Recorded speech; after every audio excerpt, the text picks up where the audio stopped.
네, 오늘 하나님의 말씀은 누가복음 8장 40절로 56절의 말씀입니다. 누가복음 8장 40절로 56절의 말씀을 제가 봉독하여 드리겠습니다. 예수께서 돌아오심에 무리가 환영하니 이는 다 기다렸음이로라. 이에 회당장인 야이로라 하는 사람이 와서 예수의 발 아래 엎드려 자기 집에 오시기를 간구하니 이는 자기에게 12살 먹은 외딸이 있어 죽어가미러라. 예수께서 가실 때에 무리가 옥무이하더라. 이에 12해를 혈루증으로 앓는 중에 아무에게도 고침을 받지 못하던 여자가 예수의 뒤로 와서 그 옷가에 손을 대니 혈루증이 즉시 그쳤더라. 예수께서 가라사대 내게 손을 댄 자가 누구냐 하시니 다 아니라 할 때에 베드로가 가로되 주여 무리가 옹위하여 미나이다. 예수께서 가라사대 내게 손을 댄 자가 있도다. 이는 내게서 능력이 나간 줄 알미로라 하신대 여자가 스스로 숨기지 못할 것을 알고 떨며 나와 엎드리어 그 손댄 연고와 곧 나은 것을 모든 사람 앞에서 고하니 예수께서 이르시되 딸아 내 믿음이 너를 구원하였느니 평안히 가라 하시더라. 아직 말씀하실 때에 회당장의 집에서 사람이 와서 말하되 당신의 딸이 죽었나이다. 선생을 더 괴롭게 마소서 하거늘 예수께서 들으시고 가라사대 두려워 말고 믿기만 하라. 그리하면 딸이 구원을 얻으리라 하시고 집에 이르러 베드로와 요한과 야고보와 및 아이의 부모 외에는 함께 들어가기를 허락하지 아니하시니라. 모든 사람이 아이를 위하여 울며 통곡하매 예수께서 이르시되 울지 말라. 죽은 것이 아니라 잔다 하시니 저희가 그 죽은 것을 아는 거로 비웃더라. 예수께서 아이의 손을 잡고 불러 가라사대 아이야 일어나라 하시니 그 영이 돌아와 아이가 곧 일어나거늘 예수께서 먹을 것을 주라 명하신대 그 부모가 놀라는지라. 예수께서 경계하사 이 일을 아무에게도 말하지 말라 하시니라. 아멘. 예. 오늘은 믿음의 돌파라고 하는 제목으로 여러분들과 하나님의 말씀을 나누기를 원합니다. 우리는 이 누가복음 강해를 쭉 나가면서 계속해서 저희들이 같은 주제를 가지고 말씀을 나누는 것을 느끼고 계십니까? 그 계속되는 주제가 뭐지요? 바로 믿음입니다. 믿음은 모든 신앙의 기본입니다. 믿음은 모든 사역의 기초입니다. 우리의 삶의 모든 영역에서 우리가 직장에서 일할 때나 아니면 우리가 가정에서 자녀와 관계를 가지고 또는 모든 삶의 영역에서 필요한 것이 있다면 바로 믿음입니다. 믿음 없이 우리는 신앙생활할 수 없는 것입니다. 특별히 오늘 우리가 이 읽은 본문을 통해서 어떠한 고난 가운데 있는다고 할지라도 믿음으로 돌파할 수 있는 능력이 여러분에게 임하기를 원합니다. 오늘 말씀을 듣는 가운데 여러분의 그 심령 속에서 강력한 믿음의 능력이 활성화되기를 주님의 이름으로 축원합니다. 예. 여러분 오늘 이 말씀을 들으면서 정말 사모하세요. 하나님께서 계속해서 이 누가복음 가운데 계속 주시는 이 믿음에 대한 강조, 그 강조 속에서 하나님 내 안에서 강력한 믿음의 돌파가 일어나기를 원합니다 라고 이러한 간절히 원하는 마음으로 여러분이 오늘 하나님의 말씀을 들으신다면 하나님께서는 그러한 말씀을, 그러한 강력한 역사를 여러분의 삶 가운데 분명히 일으키실 줄로 믿습니다. 오늘 이 본문의 말씀을 보면 두 사건이 나타납니다. 그것을 또 줄여서 말하면 두 사람이 등장을 합니다. 회당장이라고 불리는 이 야이로라 하는 사람과 그 다음에 이름도 모르는 혈루증을 앓던 여인, 이 두 사람을 중심으로 오늘의 사건들이 전개가 됩니다. 이 두 사람은 공통적으로 가지고 있는 게 있습니다. 무엇인지 감이 잡히십니까? 야이로와 이 혈루증 앓는 여인은 고난의 시간 속에 있었습니다. 이 딸을 둔 야이로는 12살 먹은 딸이 죽어가고 있고, 그 죽어가는 딸을 옆에서 바라보야만 하는 이 아비의 마음, 저는 잘 모르겠습니다. 굉장히 절실했을 것 같아요. 그러한 마음을 가진 야이로와, 그리고 12년 동안이나 혈루증으로 고통 속에 있는 이 한 여인, 분명히 그들에게는 아주 힘들고 너무나도 오랜 세월 동안 지속되어 왔던 고난의 시간임은 분명합니다. 이 두 사람을 우리가 이제 살펴볼 텐데, 먼저는 혈루병에 걸린 여인, 이 여인을 먼저 살펴보기를 원합니다. 예수님 지나가십니다. 예수님의 뒤로 살짝 돌아갑니다.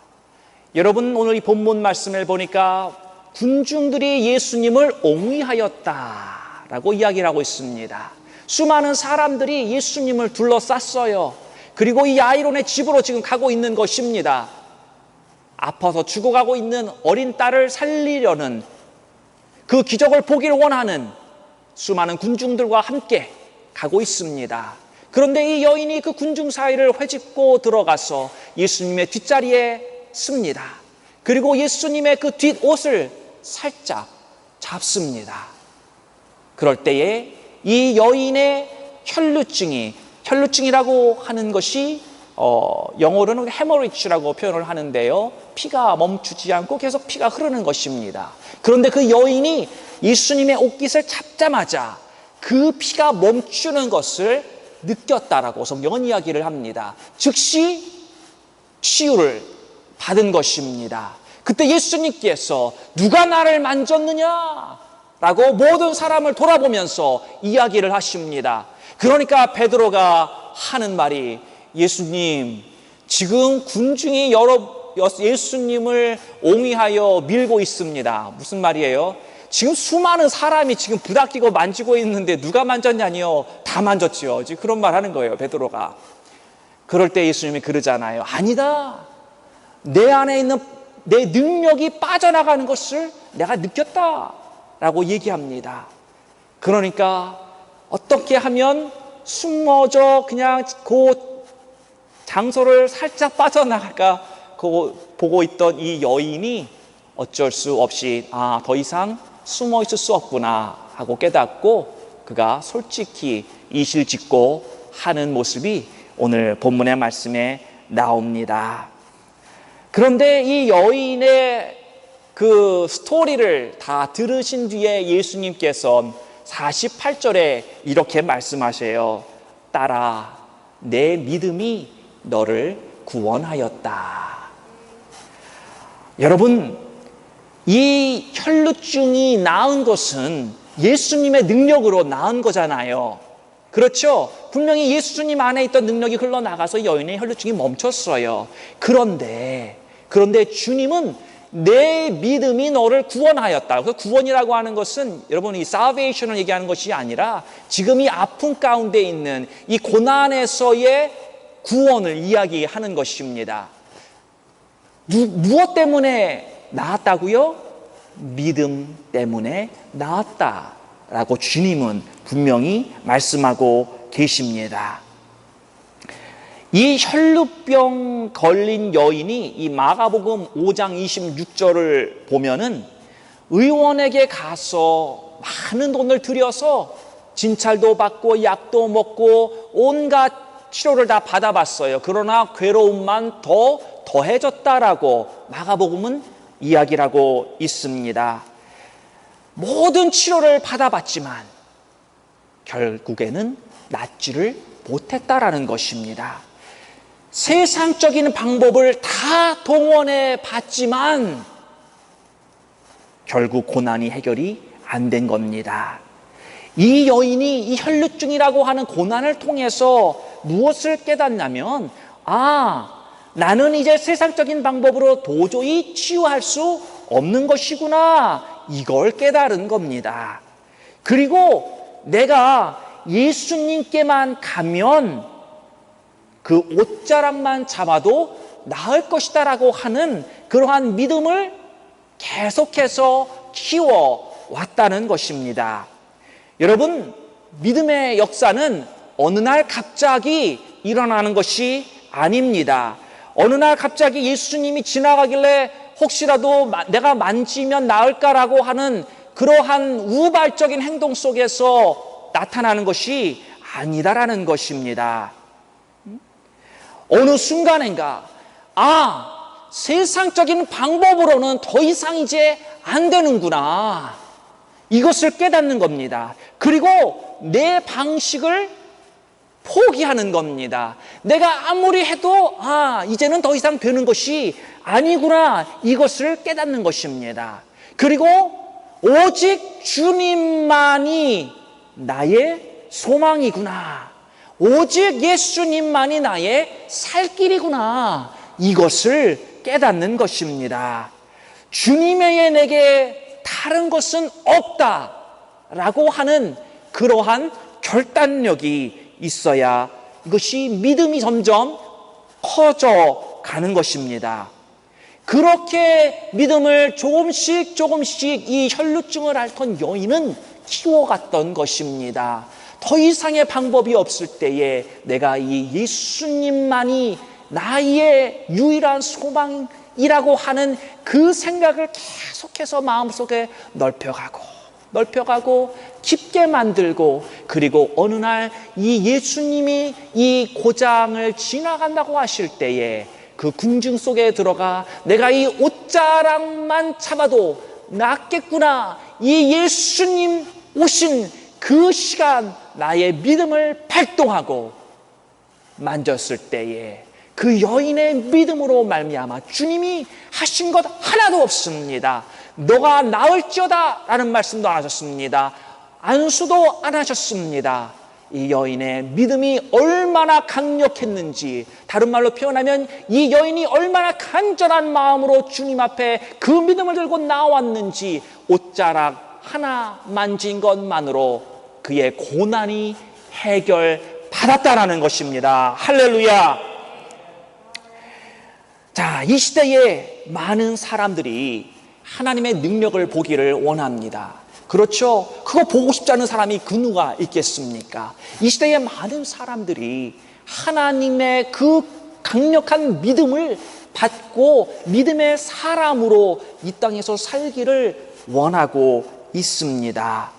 그러나 입으로는 하나님 내게 믿음을 주옵소서 이렇게 고백하고 기도한다고 말하면서도 그 자신이 당하고 있는 이 고난 속에서는 아직까지 자기의 방식을 주장하고 있다라는 것입니다. 아직까지도 자기의 생각을 끝까지 고집하고 있다라는 것입니다. 즉, 입술의 고백은 내게 믿음 주옵소서라고 하지만, 그러나 실제적인 그 고난 속에서의 모습은 아직까지도 포기하지 않은 내 생각, 내 방식으로 나간다는 것입니다. 사랑하는 성도 여러분, 내 경험이 포기되어야 합니다.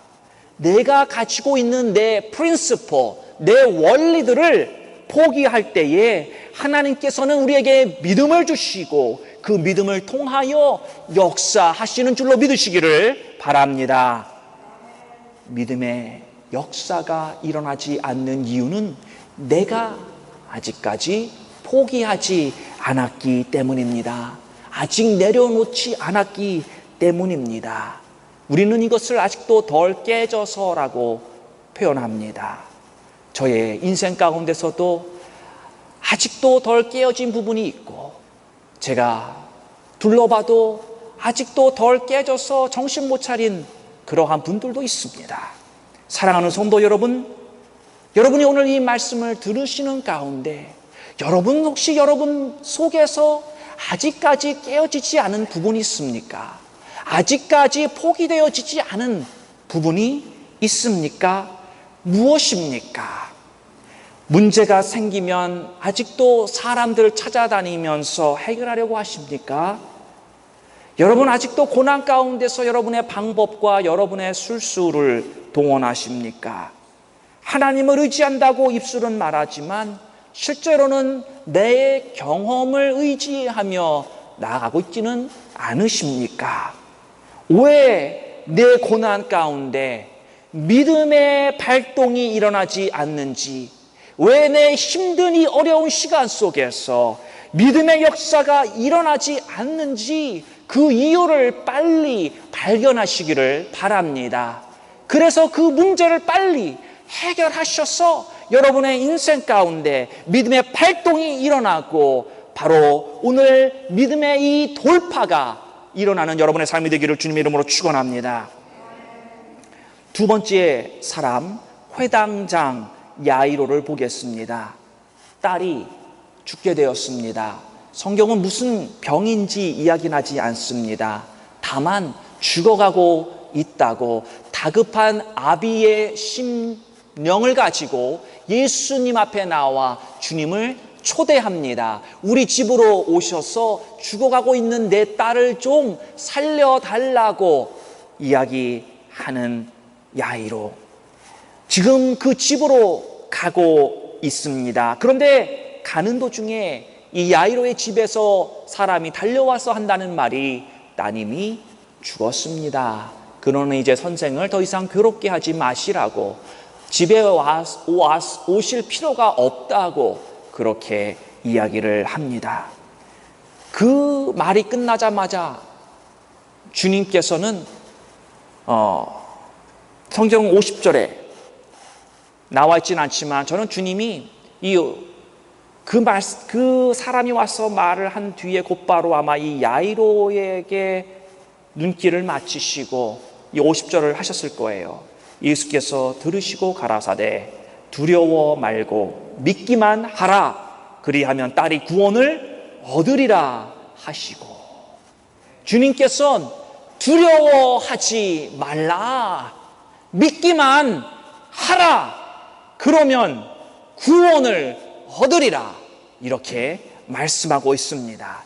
여러분, 참 어떤 면에서 보면 이 믿음이라고 하는 것은요, 어떻게 보면 너무나도 쉬운 거예요. 그냥 믿기만 하면 된다는 거예요. 그런데 어떤 사람은 이것처럼 또 어려운 게 없습니다. 죽어도 믿겨지지가 않는 걸, 저거 아무리 들어봐도 저거 사이비 같고, 아니 믿고 싶은 마음이 있어요. 정말이요. 믿고 싶은데 여기에서 안 믿겨지는 거예요. 그러니까 주님이 하는 말, 주님은요 그냥 어려운 말씀 하시는 게 아닙니다. 믿기만 하라. 내가 살려낸다.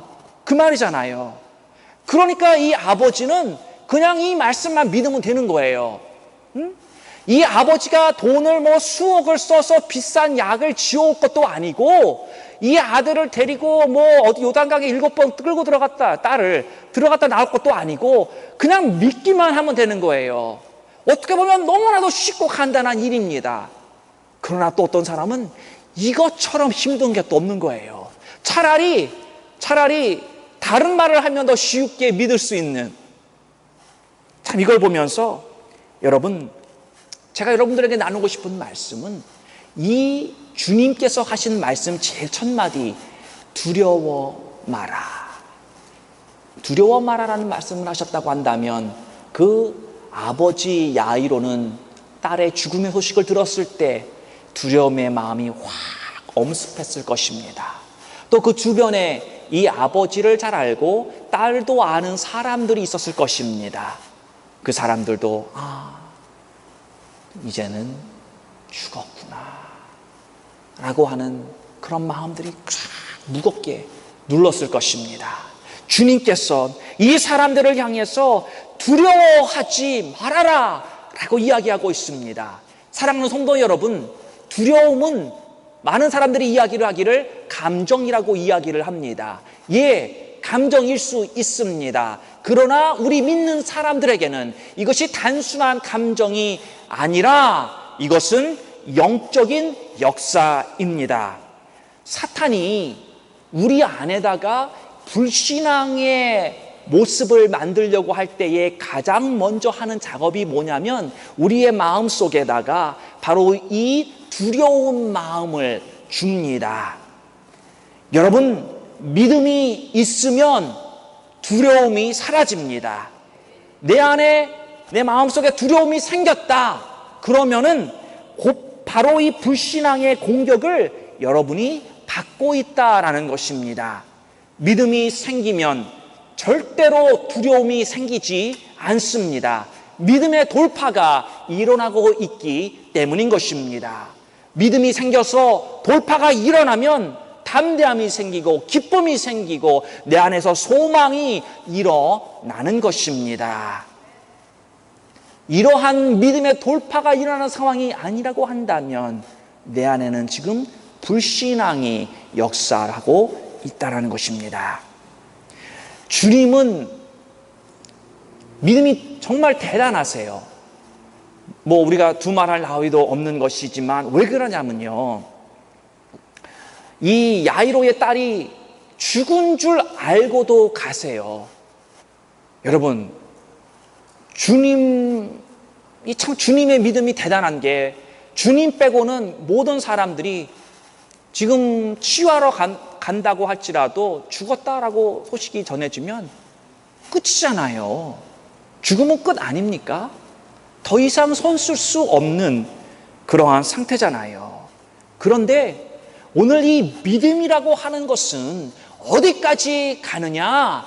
바로 죽은 자까지도 살려내는 것이 믿음이라는 것입니다. 이게 아브라함의 믿음이었다라는 거예요. 죽은 아들까지도 살려내시는, 부활로 일으키시는 그 하나님을 믿음을 이야기하고 있는 것입니다. 무에서 유를 창조하는 그 믿음을 이야기하는 거예요. 죽은 자까지도 살려내는 것이 믿음의 본질입니다. 하나님의 역사는 그런 겁니다. 이게 믿음의 실제적인 모습입니다. 절망할 수밖에 없는 절대적인 환경 속에서도 하나님의 역사를 이끌어내는 것이 믿음의 본질입니다. 그러한 믿음이 여러분과 저에게 있기를 축원합니다. 믿음이 이래서 무서운 것입니다. 정말 절망할 수밖에 없는 상황이지만 그러나 내가 믿음을 가지고 일어선다고 한다면 하나님의 놀라운 역사가 그 상황 속에서, 고난 가운데서 일어난다는 것입니다. 그래서 세상은 믿음 있는 사람을 감당 못한다고 성경은 이야기하고 있는 것입니다. 조금만 어려우면 두려워하고 좌절하고 절망하는 것이 아니라 강력한 믿음이 여러분 심령 안에 생기기를 주님의 이름으로 축원합니다.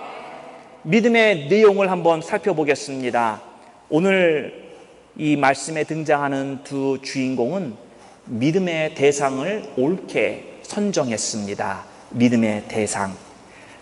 여러분, 우리 주기도문을 저와 함께 공부하신 분들은 기억하실 것입니다.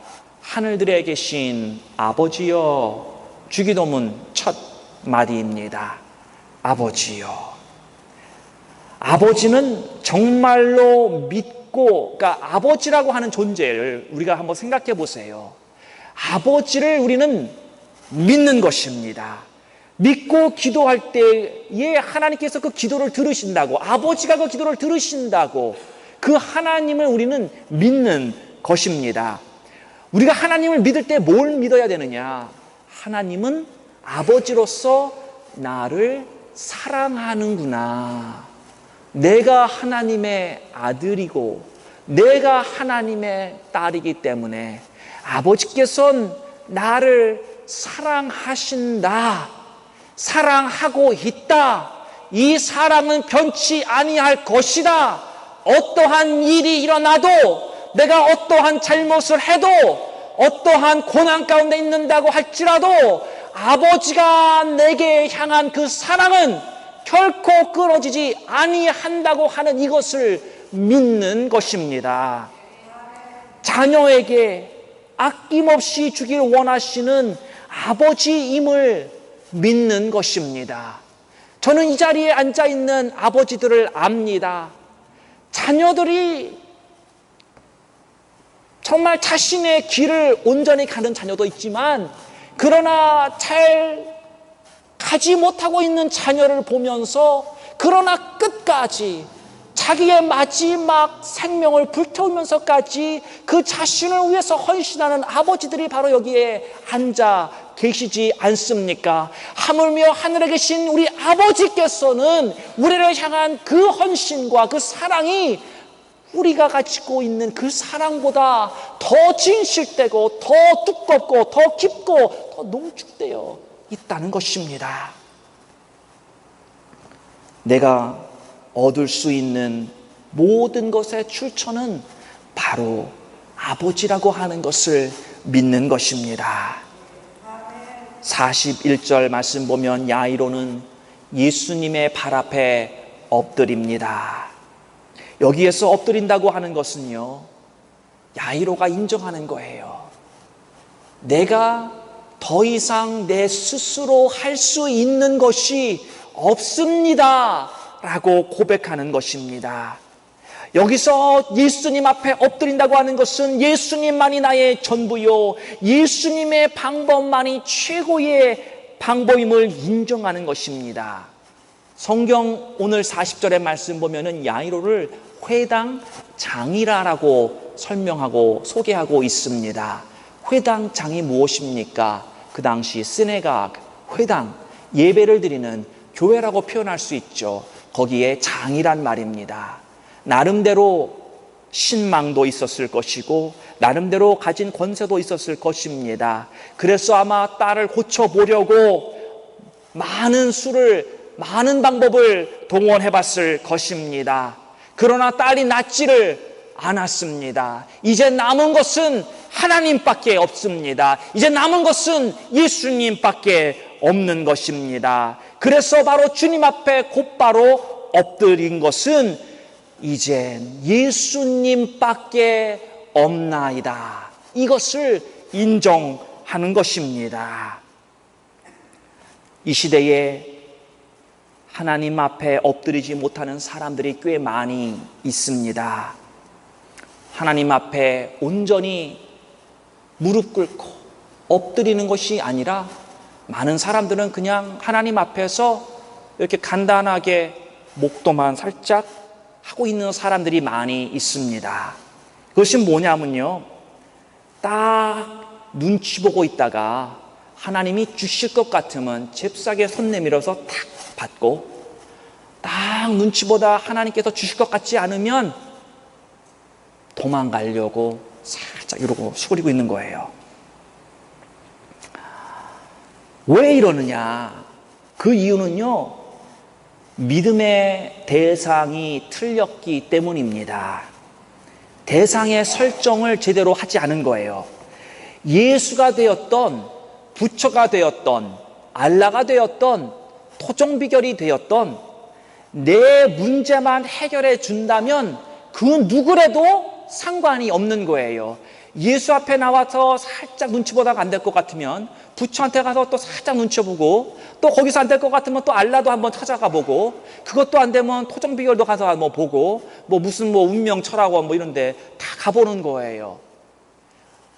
믿음의 대상의 설정이 우리는 예수님 한 분만이어야 하는 것입니다. 다른 사람을 돌아볼 다른 곳에 눈길 줄 필요가 없는 것입니다.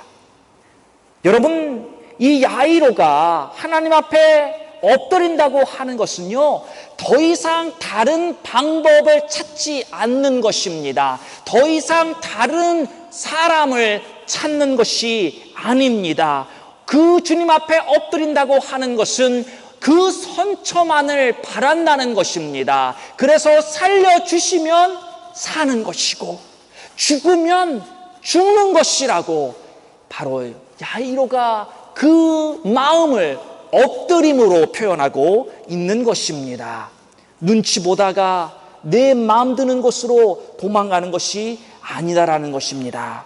사랑하는 성도 여러분, 여러분은 믿음의 대상을 온전히 예수에게로만 설정하시기를 바랍니다. 그래서 믿음의 눈으로 우리 예수님에게만 향하고, 그래서 우리는 그 영어로 Fix your eyes upon Jesus, 예수에게만 여러분의 눈길을 주시고 주님만 바라보며 나아가시기를 바랍니다.